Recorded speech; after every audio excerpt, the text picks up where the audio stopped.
Minimalism in general has changed the way I think and my overall outlook on life. There are a ton of benefits I found by adopting a minimalist lifestyle that I've touched on before. Today, I'm going to talk about 3 ways minimalism has changed me. But first, if you're new to my channel, thank you for stopping by. Here, we talk about minimalism content, self-improvement, and things of that nature.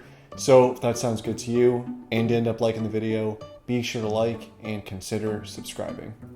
Now, let's get started. The first thing is that now I'm enjoying having to make fewer decisions. I just used to be a very indecisive person. I still am, but I'm working on it when it came to clothes, food, or activities.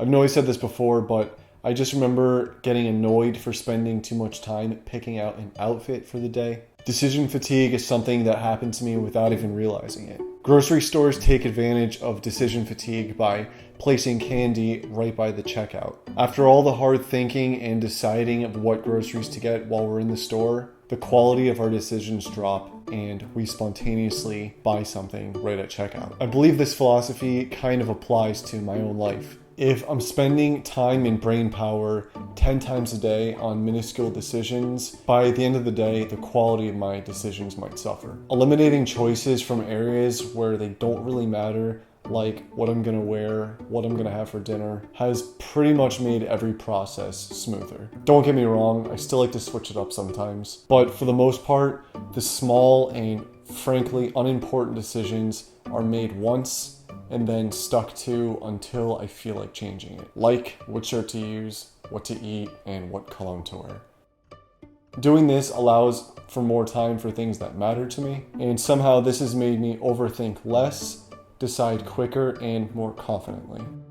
Maybe it's because I'm now aware of how those tiny decisions don't really matter. Now, the next thing here is I'm now not afraid to say no. And I definitely attribute learning to say no to minimalism, because in a way I became a minimalist with my time and priority. I don't just mean saying no to people directly, but the idea and philosophy of no. For example, I used to say yes and take on every video job that came my way without question, and I quickly found out that the quality of my work would suffer because I try to get everything done fast. Whereas when I focused on one thing at a time, one video at a time, they almost always turned out better. Instead of putting 50% effort on one video and 50% effort on another, one task, one video would get 100% and always come out better. And after reading the book Essentialism, I made the decision to say no to most video jobs in order to make YouTube videos. And once I did that, the quality of my videos increased and my channel slowly started to grow. My point is, the idea of saying no to things that aren't absolutely important to you or don't help you towards your goal might be worth saying no to. A good way to think of it is by treating your time minimally and giving it more value. Overall, the power of no felt like it gave me a little more control over my life and allowed me to do things for myself rather than letting other people decide for me. And the last thing here is that I simply got a better idea of who I am. After I initially decluttered to my own version of the bare essentials, I got a better idea of what was really important to me.